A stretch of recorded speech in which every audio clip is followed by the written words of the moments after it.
The Resident Evil community has been burned before. Anderson, welcome to Raccoon City. So when this trailer dropped, the walls went up immediately. This is the wrong look, wrong feel, wrong everything, except the evidence they use to dismiss this film is the same evidence that proves it's faithful. They're just looking at it all wrong. Now here's the quickest version of what happened. Leaks started circulating as they do. No T-virus, monsters designs that felt disconnected from the franchise, a film that looked like it was doing its own thing and leaving the canon behind entirely. The reaction was predictable. Hard pass, and honestly, I was teetering on that line myself. Then the trailer dropped. Then Cregger sat down for an interview, and he named the T-virus on record. The mutations you're watching in this trailer, he explained exactly where they fit in within the realm of this virus. It seems like the leaks were either coming from an early draft of the script, like the spec script I talked about in my last video, or they just were not true. This movie is more like the games than we thought, just not in the way we expected. Let's start with the main character, Brian. He is not your run-of-the-mill Resident Evil character. The franchise has a type. Leon Kennedy, RPD, then a government agent who could roundhouse kick and do unnecessary backflips. Chris Redfield, stars, BSAA, arms that suggest he punches boulders for cardio. Jill Valentine, stars, survived Nemesis, survived Wesker, survived jumping through a window. These are heavily trained people, and for a long time, that worked.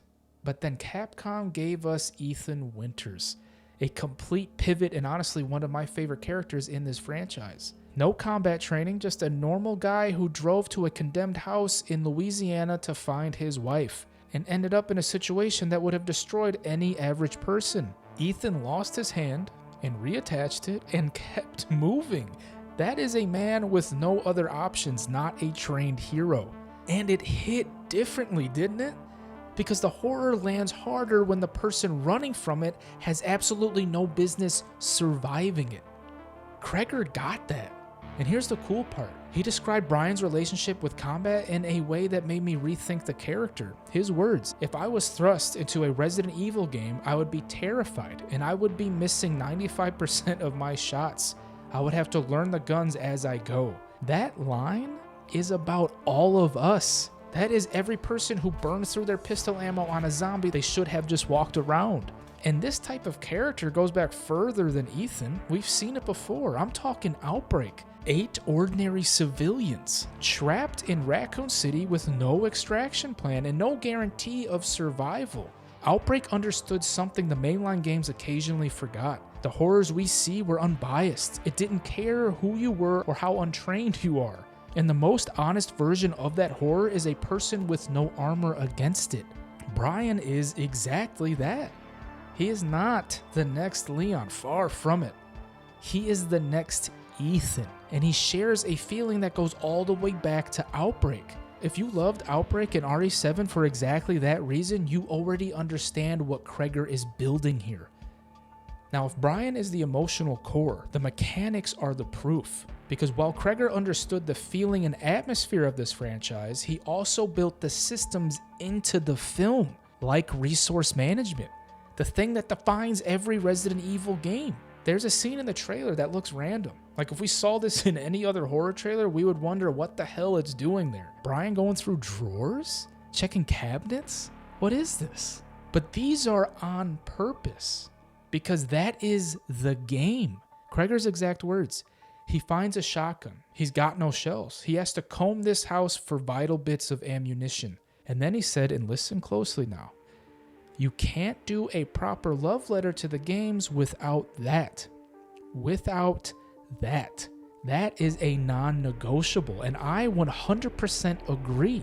Now this right here is honestly the coolest thing. Weapon graduation. He starts with a pistol, then finds a shotgun without shells of course, and then the MP5.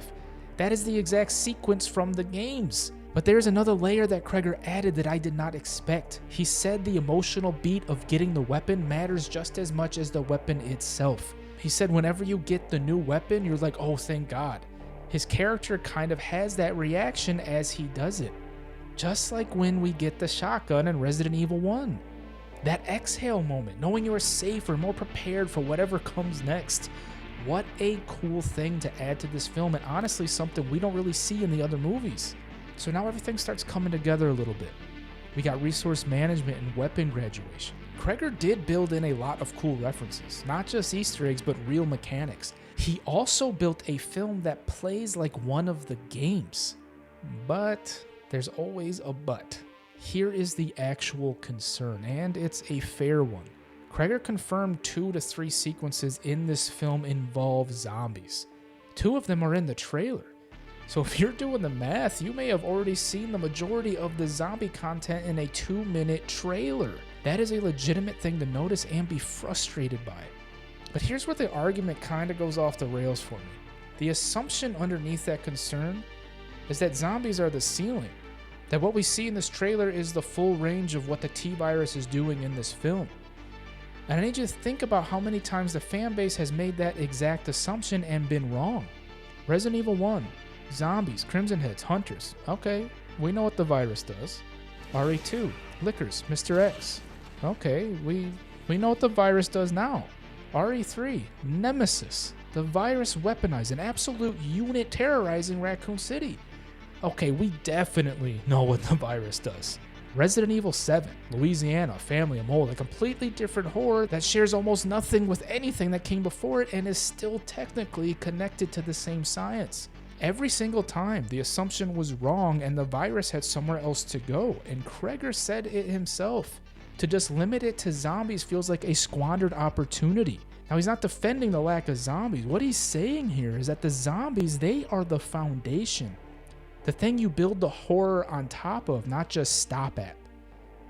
So here's the question I actually want answered. Not, are there enough zombies? That's just the wrong question. Cregger studied this franchise. He confirmed the T-Virus by name. He is spending 2 to 3 sequences on zombies and then moving past them. But moving past them to what? What is he holding in the third act that he's not putting in the trailer? Now we get a glimpse of these 2 right here. They're not the normal T-Virus mutation, and that's the point. But why? The T-Virus doesn't act like this. It doesn't mutate beyond what we know. Why would he do this? Well, given 30 years of evidence that this virus does in fact not have a ceiling, is it far-fetched to think he found a new layer? One we have not seen yet? One that does not exist in the games? A mutation that is native to this story and this story alone? Now don't get it twisted, I'm not defending the film, but it is a question that no one has really answered. Look, I get wanting to stay true to the games, I understand that, but I am all for seeing new mutations and expanding the lore and capabilities of the T-Virus. So I'll ask you directly, are you assuming zombies are the ceiling? Or are you open to the possibility that Cregger did what Capcom has done every single generation and found something none of us predicted? For me, this virus has never settled, and I don't think Cregger is either. So here's where I'm at. The leaks got the surface wrong because they were looking at the wrong thing. They were looking at monster designs and checking them against game assets, but that's not at all what I'm interested in. I want to know if the director understands what Resident Evil actually is, like the actual feeling of it, and whether he built a film around that understanding instead of just the way it looks. Cregger did. Brian is not a trained hero. The franchise's most honest protagonists never were. The mechanics are brutal because that's what the games demanded. The zombies are scarce because the T-Virus doesn't have a ceiling. This is not a perfectly faithful adaptation. I'm not going to sit here and tell you that.